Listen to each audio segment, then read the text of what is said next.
اونچے نمبر کے سیٹ ہوتے ہیں نا, گورنمنٹ ان سے بنا کے رکھتی ہے. تو موسیٰ علیہ السلام کی قوم ہی میں ایک شخص تھا قارون, جس کا دعویٰ تھا, زبانی دعویٰ کہ موسیٰ علیہ السلام پر میں ایمان لے کر آیا ہوں. تو اللہ کہتے ہیں ہم نے اس کو بہت مال و دولت دی تھی. اس کا شمار کافروں میں نہیں ہوتا تھا, لیکن تھا وہ کافر ہی. کافر اس سینس میں کہ پیغمبر حکم دے رہے ہیں اور وہیں پر انکار کر رہا ہے. تو قارون کے پاس بہت مال و دولت تھا. تو اللہ کہتے ہیں ان قارون کان من قوم موسیٰ فبغى علیہم, جب بہت زیادہ پیسہ آ گیا نا تو سرکش بن گیا. اوپر کی سیٹنگ کیا ہو گئی, جیسے ہوتی ہے نا فیس بک پہ کچھ اس قسم کے ڈیزائن آپ کو ملیں گے. بہت زیادہ پیسہ ہے تو اوپر کی کھوپڑی کیا ہو گئی, آؤٹ ہو گئی. تو قارون کی بھی اوپر کی کھوپڑی, بولو منہ سے بول لو نا یار, سیٹنگ آؤٹ ہو. بہت زیادہ پیسہ آ گیا تو وہ اپنی اوقات بھول گیا. کتنا پیسہ تھا, آتیناہ من الکنوز, ہم نے اتنے خزانے دیے تھے. ان مفاتحہ لتنوء بالعصبۃ اولی القوہ, ایک جماعت تھی جو خزانوں کی چابیاں لے کے چلا کرتی تھی. اتنے گودام تھے اس کے خزانوں کے بھرے ہوئے. تو موسیٰ علیہ السلام, اس کی قوم نے کیا کہا, لا تفرح. قوم نے کہا, ابھی موسیٰ علیہ السلام نے نہیں کہا اس کو, پبلک اس کو کہتی تھی, جو بھی نیک لوگ تھے نا پبلک میں, لا تفرح, اترا مت. ہر وقت نا تو شو بازی میں بول لو نا لگا رہے, یہ میری گاڑی, یہ میری سواری, یہ میرا موبائل, یہ میرے بیویاں نہیں دکھا رہے ہوتے یہ لوگ, میری 4 بیویاں, میری. ان کی بیویاں اکثر کم ہوتی ہیں بیچاروں کی. یہاں یہ کیا ہوتے ہیں, ویسے بیویاں دکھانے کی چیز نہیں ہے لیکن فخر تو کر سکتا ہے نا انسان. تو یہ میرا بنگلہ, میری سواری. غریبوں کو نیچا دکھانے کے لیے نا ہر وقت اپنی دھاک اونچی رکھتا تھا. تو قوم نے کہا اترا مت, جب پیسہ اللہ نے دیا ہے تو شکر بنتا ہے, اتنانا نہیں بنتا. شکر کیا ہے بھائی, اللہ کا دیا الحمدللہ بہت کچھ ہے, اللہ کا بڑا فضل ہے میرے اوپر, یہ ٹھیک ہے. نسبت کس کی طرف کرو بھائی, اللہ کی طرف. تو اترانے لگا. قوم نے کہا ان اللہ لا يحب الفریحین, اللہ اترانے والوں کو پسند نہیں کرتا. وابتغ فیما آتاک اللہ الدار الآخرہ, اور اس سے قوم کے لوگوں نے یہ بھی کہا, حضرت موسیٰ بھی کہتے تھے کہ جب تجھے اللہ نے اتنی دولت دی ہے تو ٹھیک ہے, تو دنیا میں مزے اڑا رہا ہے, کچھ آخرت کی فکر بھی تو کرنا. اس دولت سے کچھ غریبوں کا خیال کر, کچھ زکوٰۃ صدقات, کچھ مدارس, کچھ مسجدیں, کچھ قوم میں غریب لوگ ہیں ان کی مدد کر. تھوڑی سی انویسٹمنٹ کہاں کے لیے کر, آخرت کے لیے بھی تو کرنا. وَأَحْسِن كَمَا أَحْسَنَ وَلَا تَنْسَ نَصِيبَكَ مِنَ الدُّنْيَا, اور دنیا میں تو نے جتنے دن رہنا ہے نا اس کو بھول نہیں. اتنی ساری دولت ہے لیکن یہ دولت تیرے ساتھ قبر میں نہیں جائے گی. مالدار آدمی نے یہ چیز بھول جاتا ہے, وہ سمجھتا ہے یہ کروڑ روپے خربوں روپے. بھائی تو زندگی بھر یہ پیسے بھی چائے میں ڈبو کے کھاتا رہے گا نا تو بھی زندگی ختم ہو جائے گی, پیسہ ختم نہیں ہوگا. تو لا تنس نصیبک من الدنیا, دنیا میں جتنا تیرا حصہ ہے نا اس کو بھول نہیں. کیا مطلب, دنیا بہت تھوڑی ہے. تو جو بنگلوں میں موٹے موٹے سریے ڈال رہا ہے, تیری ہڈیوں میں اتنا کیلشیم نہیں ہے. ہڈیاں تو ویسے ہی ہیں, وہ تو بوسیدہ ہو رہی ہے روز بروز. تو کیا ہوا, وَأَحْسِن كَمَا أَحْسَنَ اللَّهُ إِلَيْكَ, اللہ نے تجھ پر بہت احسان کیا ہے, تو بھی اللہ کی مخلوق پر احسان کر. تو اور زمین میں فساد نہ پھیلا. ان اللہ لا يحب المفسدین, اللہ تعالیٰ فساد مچانے والوں کو پسند نہیں کرتے. جواب میں کیا کہتا ہے جب زیادہ سمجھایا گیا نا اس کو, قال انما اوتیتہ علی علم عندی. حضرت موسیٰ تو بار بار یہ کہتے ہیں نا یہ اللہ کا فضل ہے, اللہ کی دین ہے, اللہ کا احسان ہے, جب احسان ہے تو بدلہ دے. ایک دن جوش میں آ کے کہنے لگا یہ میری ایفرٹس ہیں. یہ کیا ہے, بزنس مائنڈ ہے اصل میں. آج یہی چل رہا ہے نا مارکیٹ میں. یہ اصل میں میرا جو مائنڈ ہے نا, میں ہر چیز کو سوچتا کیسے ہوں, بزنس مائنڈ سے سوچتا ہوں. اس کا یہ نتیجہ ہے. یہ زیادہ اللہ اللہ کرنے کی کوشش, زیادہ اللہ کو بیچ میں نہ لے کر آؤ. مائنڈ ہے بھائی. تو اسی سے انسان کی کھوپڑی کیا ہوتی ہے, آؤٹ ہوتی ہے. جب اپنی دین سمجھتا ہے نا. بھائی دنیا میں بہت سے لوگوں کو بہت اچھی کھوپڑیاں اللہ نے دی ہیں, تم سے بھی اچھی. بہت سے لوگوں کو بہت اچھا مائنڈ دیا, بہت سے لوگوں کو بہت اچھی صحت دی. اس کے بعد بھی ڈھیلا روپے کمانے کے قابل نہیں ہوتے. میں اکثر ایک واقعہ سناتا ہوں نا, اگر دولت ذہانت پہ ملتی نا, ذہانت پہ, تو بے وقوف بھوکے مر جاتے ہیں. ہمارے حضرت ایک واقعہ بیان کرتے تھے کہ ایک بہت غریب آدمی, ایک دولت مند آدمی, وہ اونٹ پہ نا پرانے زمانے میں راشن لے کے جا رہا تھا کہیں, تو اونٹ کے ایک جانب اس نے چاول کی یا گندم کی 5-6 بوریاں, اور دوسری جانب بیلنس برابر کرنے کے لیے پتھروں کی بوریاں. اب بھائی 10 بوری چاول کی ادھر ہے تو 5 ادھر کر دے 5 ادھر کر دے, بیلنس برابر ہو جائے گا نا. لیکن اس نے کیا 10 بوریاں ادھر ہیں تو بیلنس کے لیے 10 بوریاں ریت کی دوسری سائڈ پہ. اب لے کے جا رہے ہیں, راستے میں کوئی غریب آدمی تھا لیکن تھا ذہین. اس نے کہا یار مجھے ذرا لفٹ دے دو. اس نے کہا چل بیٹھ جا یار, تو غریب آدمی ہے, تیرے پاس سواری نہیں ہے. بیٹھ گیا. تو جاتے جاتے اس سے پوچھا تو کرتا, اس نے پھر اس کو سمجھایا, غریب آدمی نا جو ذہین تھا, کہ یار یہ تم نے اونٹ کو ادموا کیوں کیا ہوا ہے, اسے تو چلا ہی نہیں جا رہا. کہہ رہا کیا کریں, وزن اتنا ہے, 10 بوریاں ادھر ہیں تو بیلنس کے لیے 10 بوریاں میں نے بجری کی ادھر ڈالی. اس نے کہا بیلنس کی کیا ضرورت ہے, 10 ادھر ہیں تو 5 ادھر رہنے دو, 5 ادھر کر دو. وہ اترا, اس نے کہا یار یہ تو زبردست مشورہ دیا آپ نے, 5 ادھر کر دیں اور 5 ادھر. اونٹ کی سپیڈ تیز ہو گئی, اونٹ بھی ہلکا ہو گیا. یہ بڑا متاثر ہوا, یار یہ تو بہت ذہین آدمی ہے, تو اس سے تو پھر بزنس کے مشورے لینے چاہیے. تو اس سے کہنے لگا بتا تو کرتا کیا ہے. اس نے کہا میں تو غریب ہوں یار, میرا تو جس کاروبار میں ہاتھ ڈالو وہ ڈوبتا ہے. اس نے کہا اتر نیچے, تو مجھے بھی مروائے گا, اتر, میں ایسا بے وقوف ہی ٹھیک ہوں. اترا اور 5 بوریاں ریت کی واپس اور 5 ادھر. تو یہ ضروری نہیں ہے کہ ذہانت ہو تو پیسہ آئے, لیکن یہ ضروری بھی نہیں ہے کہ بے وقوفی کو پیسہ ملے. کبھی ذہانت کے ساتھ پیسہ آتا ہے, کبھی پیسہ نہیں آتا. تو یہ کس کی دین ہے؟ اللہ کی دین ہے. تو اس کی کھوپڑی جو آؤٹ ہوئی نا قارون کی, اس نے کیا کہا, انما اوتیتہ علی علم عندی. اللہ نے یہ جو میرے پاس نالج ہے نا, اس فن کی بیس پہ میں نے کمایا, میں نے یہ سارا امیزون سے سیکھا ہے. اور تم لوگ 8ویں میں علامہ اقبال اور قائد اعظم پڑھ رہے ہو بیٹھ کے, اس لیے تمہارا بیڑا غرق ہو رہا ہے. تو اللہ نے جواب کیا دیا؟ دیکھو اللہ نے دلیل سے جواب نہیں دیا, دھمکی سے جواب دیا قارون کو. بعض دفعہ دلیل بہت واضح ہوتی ہے, وہ نہیں دی جاتی. جیسے آپ اپنے باپ کو سمجھا رہے ہو نا, ابا آپ کا تو مجھ پر کوئی احسان نہیں ہے, آپ نے اگر پیدا کیا تو اکیلے آپ تھوڑی ہو, سب کے ابا بچوں کو پیدا کرتے ہیں. آپ نے مجھے اگر کھلایا پلایا تو آپ کا احسان تھوڑی ہے, سارے ابا اپنے بچوں کو کھلاتے ہیں. آپ اگر گیس بجلی کا بل دیتے ہو تو احسان تھوڑی ہے, ساری دنیا گیس ہے ہی نہیں تو بل کہاں سے دے رہے ہو آپ. تو جب آپ اوٹ پٹانگ باتیں کرو گے تو جواب میں ابا دلیل سے بات کریں گے یا تھپڑ سے جواب دیں گے؟ ابا کہیں گے چپ ہو جا ورنہ 2 تھپڑ کھینچ کے لگاؤں گا میں. کیوں؟ اتنی واضح احسانات کا انکار بنتا نہیں ہے. تو اللہ میاں نے بھی نا فرعون قارون کو دلیل سے جواب نہیں دیا. اللہ نے فرمایا اولم یعلم, یہ جو کہہ رہے میں نے اپنی نالج سے کمایا, کیا اس کو پتہ نہیں ہے قد اہلک من قبلہ من القرون, اللہ نے کتنے بڑے بڑے لوگوں کو ہلاک کر دیا, من ہوا اشد منہ قوہ, جو اس سے بھی زیادہ طاقتور تھے. یہ بات کہتے ہوئے ڈرتا کیوں نہیں ہے؟ یہ جتنے لوگ آج تکبر کر رہے ہیں, لقوہ ہو جائے ان کو, تھوڑا سا منہ ٹیڑھا ہو جائے. آپ کہہ سکتے ہیں یہ بڑا کیئر کرتے ہیں اپنی, لقوہ نہیں ہوتا. میں نے ڈاکٹروں سے پوچھا ہے, ڈاکٹر کہتے ہیں لقوے کی کوئی وجہ نہیں ہوتی, بیٹھے بیٹھے کسی کو بھی ہو سکتا ہے. تو جتنا یوٹیوب پہ آ کے اچھل رہے ہیں نا 2 فٹ, ڈالر کی باتیں کر رہے ہیں, ذرا سی رگ آگے پیچھے ہو گئی, لقوہ جو ہے نا ڈاکٹر کہتے ہیں نہ کوئی یہ ضروری ہے کہ آپ کو بلڈ پریشر ہو, نہ یہ ضروری ہے کہ شوگر ہو, نہ یہ ضروری ہے کہ ٹینشن ہو. بیٹھے بیٹھے آدمی کو منہ ٹیڑھا ہو سکتا ہے اللہ کی طرف سے. ان کو لقوہ ہو گیا نا, تھوڑا سا فرما الائنمنٹ آؤٹ ہو گئی. گاڑی کی الائنمنٹ ٹھیک ہو جاتی ہے, منہ کی الائنمنٹ جلدی ٹھیک نہیں ہوتی.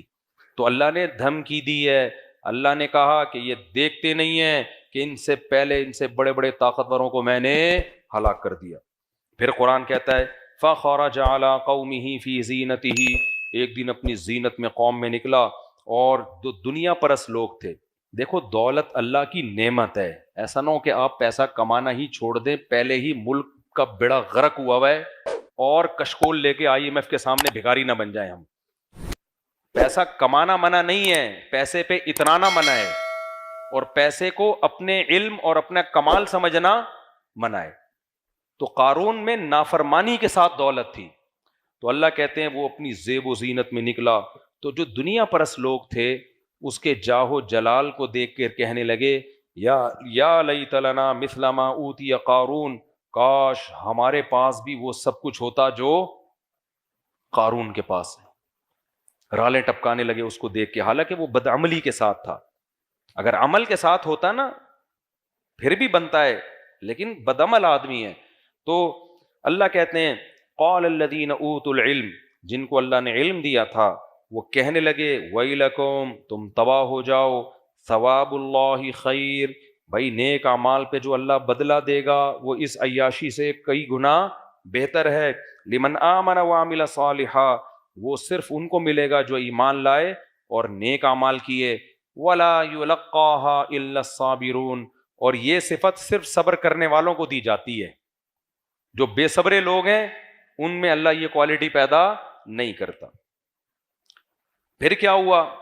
حدیث میں آتا ہے کہ اب قارون نا موسیٰ علیہ السلام سے چڑھنے لگا تھا, کیونکہ موسیٰ علیہ السلام کبھی اس کو زکوٰۃ کا کہتے, کبھی نماز کا کہتے, کبھی روزے کا کہتے, کبھی جو بھی حکام. اس کو چڑ کس سے ہو گئی؟ موسیٰ علیہ السلام سے. فرعونی قوم سے ہوتا تو پھر تو وہ ہلاک ہی ہو چکا ہوتا نا, وہ تو بنی اسرائیل میں ہونے کی وجہ سے بچ گیا تھا. اب شریعت کے احکام پہ عمل کی باری آئی تو اب اس کو چڑ ہو گئی کس سے؟ موسیٰ علیہ السلام سے. آپ کو پتا ہے جب بھی کسی کو کسی مذہبی اسکالر سے چڑ ہوتی ہے نا, ذاتی بغض, تو وہ اس کی ذاتیات پہ کیچڑ اچھالتا ہے. کیا کرتا ہے وہ؟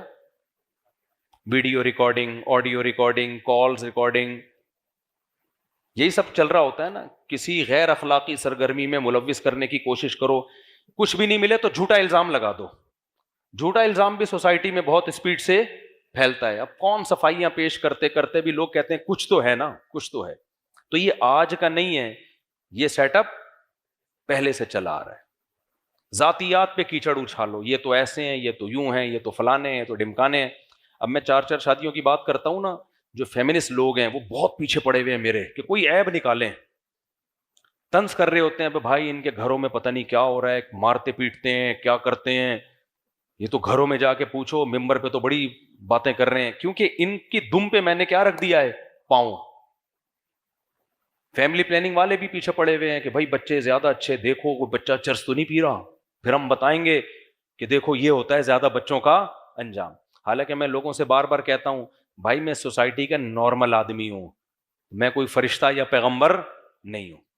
تو سب کے گھروں میں جو کچھ ہوتا ہے وہی میرے گھر میں بھی ہو سکتا ہے, اللہ بچا کے رکھے.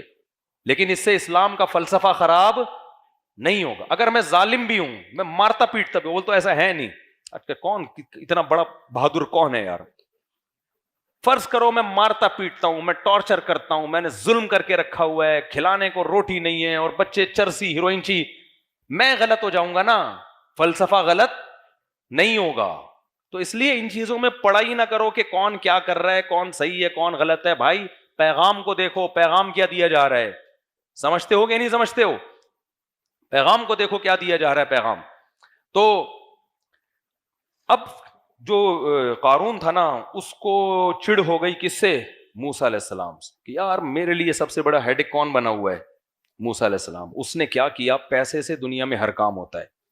اس بے شرم نے یہ کیا کہ ایک عورت کو خریدا. اچھا, فحش الزام جب بھی لگوایا جاتا ہے عورت سے لگوایا جاتا ہے, خوب سمجھ لو, کیونکہ عورت کی بات اس بارے میں لوگ فوراً ایکسیپٹ کر لیتے. اکثر میاں بیوی کے جھگڑوں میں جب عورت کو شوہر کو بدنام کرنا ہوتا ہے نا تو وہ کیا الزام لگاتی ہے؟ اس کے لڑکیوں سے تعلقات ہیں. اور اس کے لیے پھر لوگ اس سے دلیل پوچھنے کی زحمت نہیں کرتے, بلکہ لوگ کہتے ہیں اس کی تو بیوی کہہ رہی تھی کہ یہ لڑکیوں سے تعلقات ہیں. بھائی تمہیں کیا ہو سکتا ہے ہوں, اب یہ تو آپ ہی بہتر جانتے ہوں گے کس کے کتنے تعلقات ہیں. یہ بھی ہو سکتا ہے, لیکن یہ بھی تو ہو سکتا ہے نا کہ جھوٹ بول رہی ہو. لیکن ہماری سوسائٹی میں اس سے بحث نہیں کی جاتی کہ بیوی سچ بول رہی ہے کہ جھوٹ بول رہی ہے, بس یہ بات سوسائٹی میں پھیل جاتی ہے بھائی اس کی تو بیوی کہہ رہی تھی, یہ کیا ہے؟ 2 نمبر آدمی ہے. ایک خاتون نے مجھے فون کیا, ان کے شوہر میرے بیان میں بیٹھتا تھا, میں جانتا تھا اس کو, مجھے کہنے لگی میرا شوہر فلاں فلاں ہے, آپ کے بیان میں آتا ہے. میں پہچان گیا, میں نے کہا ہاں آتا ہے. کہتی وہ فحش فلمیں دیکھتا ہے. استغفر اللہ, مجھے اتنا غصہ آیا کہ یار تو کیسی عورت ہے, تو نے اپنے شوہر کی میرے سامنے عزت نہیں کی. میں نے کہا مجھے اس سے تو نفرت اتنی نہیں ہوئی, لیکن آپ سے مجھے بہت زیادہ نفرت ہو گئی. نام لینے کی کیا ضرورت تھی؟ آپ بول دو میں کوئی خاتون بات کر رہی ہوں, میرا شوہر اس برائی میں مبتلا ہے, مجھے مشورہ دے میں کیا کروں. آپ کو پتا بھی ہے کہ میں اس کے شوہر کو جانتا ہوں, نام لے کے. تو اللہ تو کیا کہہ رہا ہے, میاں بیوی ایک دوسرے کا لباس ہیں. جب اس کا راز ہی فاش کر, جب اس کے شوہر کو پتا چلے گا کہ میری بیوی نے ان کو بتا, اس کے دل میں 2 ٹکے کی عزت نہیں رہے گی بیوی کی. یار مجھے تم نے ذلیل کر دیا مفتی صاحب کے سامنے. تو یہ سب باتیں بہت ڈینجرس ہیں. آپ کو حکم دیا ہے شریعت نے کہ گناہ پہ کیا ڈالو, پردہ ڈالو. اگر کسی کو گناہ کرتے ہوئے دیکھا ہے, شوہر ہو یا بیوی ہو یا کوئی بھی ہو, انون بن کے پوچھو مسئلہ. ایک آدمی ہے میرا ریلیٹیو ہے, وہ یہ کر رہا ہے, تو آپ مشورہ دیں میں اس سے گناہ کیسے چھڑواؤں. میں نے کہا وہ تو غلط کر رہا ہے, آپ نے اس سے زیادہ غلط کیا ہے. تو جب میاں کو پتا چلے گا میری بیوی نے, اچھا مجھے کہہ بھی نہیں, اس کو بتانا نہیں, اس کو بتانا نہیں, اس کو بتانا نہیں. میں نے تو نہیں بتایا, مجھے پتا تھا کہ وہ بیچارہ, اور بیچارہ تو نہیں کہنا چاہیے, وہ بھی کون سا کوئی اچھا کام کر رہا ہے. ایسا نہ ہو سن کے وہ کہ اچھا میں بیچارہ ہوں, چلو دیکھنا شروع کر دے کہ یار ہم تو بیچارے ہیں, یہ سب آپ کون, جو بھی کر رہا ہے غلط کر رہا ہے. لیکن یہ نہیں بنتا بھائی کہ اس کو سوسائٹی میں ذلیل کر دیا, کسی کے سامنے اس کا عیب بیان کر کے ذلیل کر دیا جائے. اس کو پردہ ڈالنا چاہیے اس پہ. تو گھر کے مسئلے کہاں رکھو, گھر میں رکھو. اگر مشورہ لینا ہے انون بن کے, بھائی کسی خاتون نے پوچھوایا ہے کہ ان کا شوہر یہ کام کر رہا ہے تو اس کو کیسے چھڑوایا جائے, تو پھر ہم بتا دیں گے, جو بھی مشورہ دینا ہوگا دے دیں گے. تو سب سے پہلی بات تو کنڈی لگانا ہی نہ دو. کیا خیال ہے؟ ابھی کیا میں اس پہ, یہ سارا ہمارا لیکچر رہ جائے گا, جلدی سے اس کو میں کمپلیٹ کرتا ہوں میں. تو اب کیا کیا کہ اس نے, قارون نے نا ایک عورت کو تیار کیا کہ میں تمہیں ٹھیک ٹھاک پیسہ دوں گا, تم نے موسیٰ پہ فحش الزام لگا دینا ہے, بدکاری کا, معاذ اللہ کیا کر دینا ہے. تو لوگ نا بنی اسرائیل تو ویسے ہی نیگیٹو سوچ والے تھے, ساری زندگی موسیٰ علیہ السلام کی سیرت دیکھی انہوں نے, لیکن اس قوم میں منفی سوچ کا غلبہ زیادہ تھا. تو اور عورت کا الزام لگتا ہے نا تو باتیں شروع ہو جاتی ہیں. تو ٹھیک ٹھاک پیسہ دیا اس کو. جب وہ عورت آئی مجمع میں تو وہ حضرت موسیٰ کا چہرہ دیکھ کے نا گھبرا گئی. وہ حضرت موسیٰ کے چہرے پر تو ایک روب تھا, ایک نور تھا. خود سوچو نا, کلیم اللہ, عام پیغمبر بھی نہیں ہے, وہ پیغمبر جن سے کوہ طور پہ بلا کے اللہ ہم کلام ہوتا ہے, وہ پیغمبر جن کی پاک دامن اور امانت دار ہونے کی گواہی 2 لڑکیوں نے دی تھی. خیر من استاجرت القوی الامین, بہترین امانت دار ہے یہ. تو جب وہ عورت جو تھی نا حضرت موسیٰ علیہ السلام کے چہرے پہ نظر پڑی تو وہ اللہ سے ڈر گئی, اور اس نے صاف بتا دیا کہ اس نے مجھے پیسے دیے تھے آپ پہ فحش الزام لگانے کے لیے. حضرت موسیٰ علیہ السلام نے بد دعا کے لیے ہاتھ اٹھائے کہ کتنا بڑا جرم کر رہا ہے, اپنی قوم کے پیغمبر پہ تو فحش الزام لگا رہا ہے. تو حضرت موسیٰ علیہ السلام نے بد دعا کے لیے ہاتھ اٹھائے قارون کے لیے, اور قارون اپنے خزانے سمیت سب کے سامنے زمین میں دھسنا شروع ہو گیا. چیختا رہا, وہ معافی مانگتا رہا. حضرت موسیٰ نے کہا نہیں. یہاں ایک من گھڑت واقعات لوگ بیان کرتے ہیں کہ اللہ نے حضرت موسیٰ سے کہا کہ اے موسیٰ, وہ چیختا رہا, تجھے پکارتا رہا, تو نے معاف نہ کیا, مجھے ایک دفعہ پکارتا میں اسے معاف کر دیتا. ایسی کوئی روایت ثابت بولو نہیں ہے. جو جرم اس نے کیا تھا نا اس پہ یہی کچھ بنتا تھا, ورنہ لوگ جری ہو جاتے نا. بعض دفعہ مجرم کو اس سزا دینا اس لیے ضروری ہوتا ہے تاکہ پبلک کی اصلاح ہو جائے, ان کو پتہ چل جائے کہ پیغمبر کا معاملہ معمولی معاملہ نہیں ہوتا. تو فخسفنا به وبداره الارض, اللہ کہتے ہیں ہم نے اس کو بنگلوں سمیت زمین میں دھسا دیا. فما كان له من فئة ينصرونه من دون اللہ, پکارتا رہا, چیختا رہا, کوئی اسے اللہ کے عذاب سے بچانے والا نہیں ہوا. اور پھر نتیجہ کیا نکلا؟ وَأَصْبَحَ الَّذِينَ تَمَنَّوْا مَكَانَهُ بِالْأَمْسِ, کل جو اس کی سواریاں دیکھ کے کہہ رہے تھے نا کاش اللہ ہمیں بھی قارون بنا دے, کاش اللہ ہمیں بھی کیا بنا دے, قارون. اب وہ کیا کہہ رہے ہیں, وہی کہ ان اللہ یبسط الرزق لمن یشاء. بھائی بات اصل میں یہ ہے, یہ تو اللہ کی دین ہے, جس کو روزی زیادہ دیتا ہے, کسی کو روزی. وہ جو گھنٹوں گھنٹوں کی تقریروں سے بات سمجھ میں نہیں آ رہی تھی نا, وہ 2 منٹ میں سمجھ میں آ رہا. ایکچولی ہوتا یہ ہے, کسی کے پاس پیسے زیادہ آ جاتے ہیں, کسی کے پاس کم آ جاتے ہیں, کسی کو اللہ دے کے آزماتا ہے, کسی سے اللہ لے کے آزماتا ہے. تو یہ کوئی اتنی بڑی بات نہیں ہے کہ اتنے خزانے وزانے. دنیا مسافر خانہ ہے, یہ دنیا کیا ہے, مسافر خانہ. 2 منٹ میں بات سمجھ میں آ گئی. پھر کہنے لگے لولا ان من اللہ علینا, اگر اللہ ہم پر احسان نہ کرتا, ہمیں غریب نہ رکھتا. یہ احسان کرنے کا مطلب کیا ہے, اللہ کا شکر ہے اس نے ہمیں غریب بنا دیا. لخسف بنا, ہمارے پاس دولت آتی ہم بھی یہی ہوتے, کیونکہ اس کو تو موسیٰ علیہ السلام کب سے نصیحتیں کر رہے ہیں, ہمیں بھی کر رہے ہیں, ہم پہ اثر ہو گیا, اسے کر رہے ہیں, اس پہ نہیں ہوا. تو فرق کیا ہے, ہم غریب ہیں اور اس کے پاس پیسہ ہے. غریب پہ جلدی اثر ہوتا ہے, عیاشی کے لیے اس کے پاس شراب کے پیسے ہی نہیں ہوتے, تو جب اسے بتایا جاتا ہے شراب حرام ہے, بہت خوش ہوتا ہے وہ, زبردست, ویل ڈن. شراب کیا ہونی چاہیے, میں نے بتایا نا ہمارے مدرسے میں کلاس فیلو لڑکا تھا, وہ چھپ چھپ کے سگریٹ, پان, نسوار, بس چرس رہ گئی تھی. اب مدرسے میں 2-3 دفعہ پکڑا گیا, سزا ملی, پھر چھپ کے نا نسوار بھی, پان بھی اور سگریٹ بھی. ایک دن کیا ہوا, خود ہی بیچارے نے سگریٹ بھی چھوڑ دی, پان بھی, صرف نسوار رہ گئی. تو میں نے پوچھا آج کل صرف نسوار چل رہی ہے, وجہ؟ کہتا ہے پیسے ہی نہیں ہے یار. کہتا ہے بھائی جیب خرچی اتنی ملتی نہیں ہے گھر سے, کہتا ہے ناشتہ کر لو یا اس میں سگریٹ خرید لو. تو کہہ رہے ہیں مجبوراً میں کس پہ گزارا کر رہا ہوں, نسوار پہ. تو اللہ کی رحمت ہو گئی نا. تو ہر آدمی پہ دولت سوٹ نہیں کرتی. تو وہ جواب میں کہنے لگے لولا امن اللہ علینا, اللہ کا ہم پر احسان نہ ہوتا تو اللہ خسف بنا, اللہ ہمیں بھی دھسا دیتا. اللہ کا شکر ہے اللہ نے ہمیں اس عذاب سے بچایا ہوا ہے. وَإِكَأَنَّهُ لَا يُفْلِحُ الْكَافِرُونَ, پھر کہنے لگے کافر کبھی بھی کامیاب نہیں ہوتا. تو آگے اللہ فرماتے ہیں تِلْكَ الدَّارُ الْآخِرَةُ نَجْعَلُهَا لِلَّذِينَ لَا يُرِيدُونَ عُلُوًّا فِي الْأَرْضِ وَلَا فَسَادًا. یہ آخرت ہم ان لوگوں کو دیں گے جو زمین میں فساد پسند نہیں کرتے اور نہ تکبر چاہتے ہیں. وہ دنیا میں مل جاتی ہے کچھ وقتی طور پر, عیش و عشرت ہو جاتی ہے.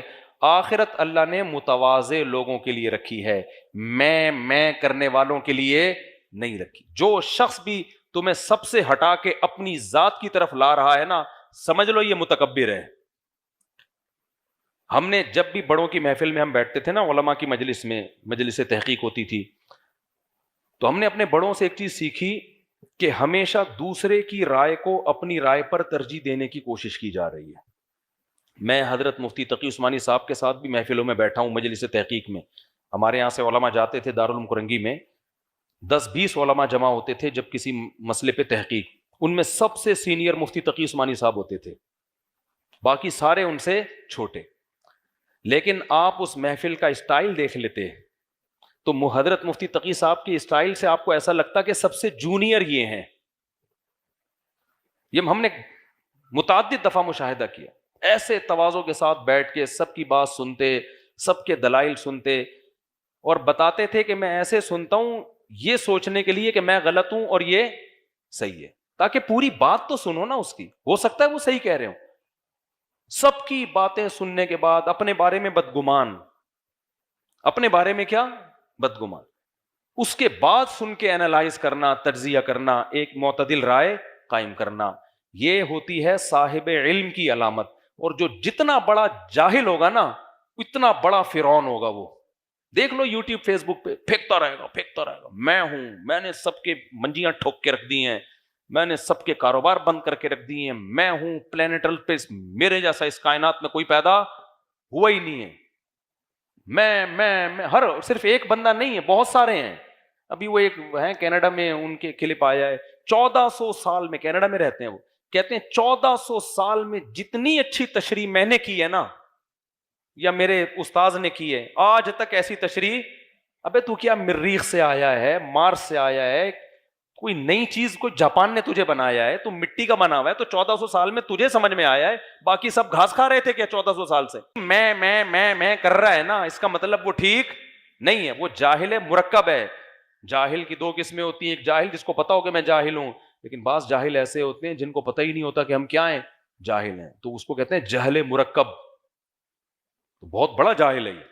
تو یہ میں اللہ کو پسند نہیں ہے. ہم بڑے علماء کے ساتھ جب بھی بیٹھتے تھے ایسی ڈیبیٹ ہوتی تھی, اتنا مزہ آتا تھا بحث کرنے میں, اور دوسرے کی سن رہے ہیں, آخر میں آ کے ایک اعتدال سے اپنی رائے قائم کی. رائے کا تو بڑے ہی کا رائے کا اعتبار ہوتا ہے کہ سنتے ہیں تسلی سے. تو 3-4 دنوں تک مجلسیں چلتی تھیں. ہمارے حضرت تو بہت بیٹھے مجلسیں اٹینڈ کی ہیں نا. ایک دفعہ کیا ہوا, ہمارے شیخ حضرت مفتی رشید احمد صاحب رحمہ اللہ اور ان کے استاذ حضرت مفتی شفیع صاحب رحمہ اللہ, جو مفتی تقی عثمانی صاحب کے استاذ ہیں, فرماتے ہیں کہ ایک شخص سوال لے کر آیا اور کہا کہ جواب لکھیں جس پہ 2 مفتی ایگری ہوں, مفتی محمد شفیع صاحب بھی اور ان کے شاگرد حضرت مفتی رشید احمد صاحب بھی, یہ دونوں ایگری ہوں اور پھر فتویٰ لکھیں. حضرت کہتے ہیں ہم دونوں ایگری نہیں ہوئے ایک رائے پہ. مفتی محمد شفیع صاحب کی رائے کچھ اور تھی, میری رائے کچھ اور, اختلافی مسئلہ تھا, اور آپس میں بات چیت کے بعد رائے میں اتفاق بھی نہیں ہوا.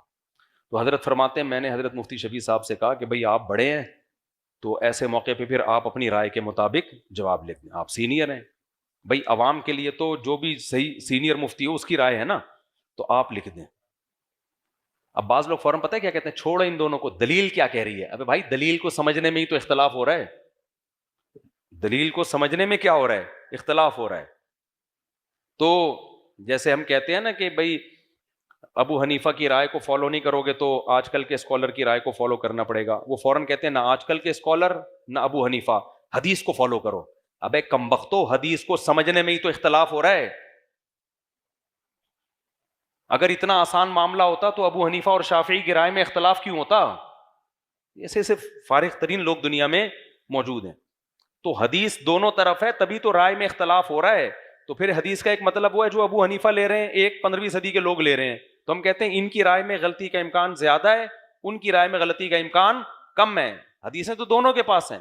آج کی بات واقعہ سناؤں میں, آج ایک بندہ آ گیا میرے پاس عصر میں کہ آپ کہتے ہیں 2 نمازیں اکٹھی پڑھنا قضا کر کے جائز نہیں ہے.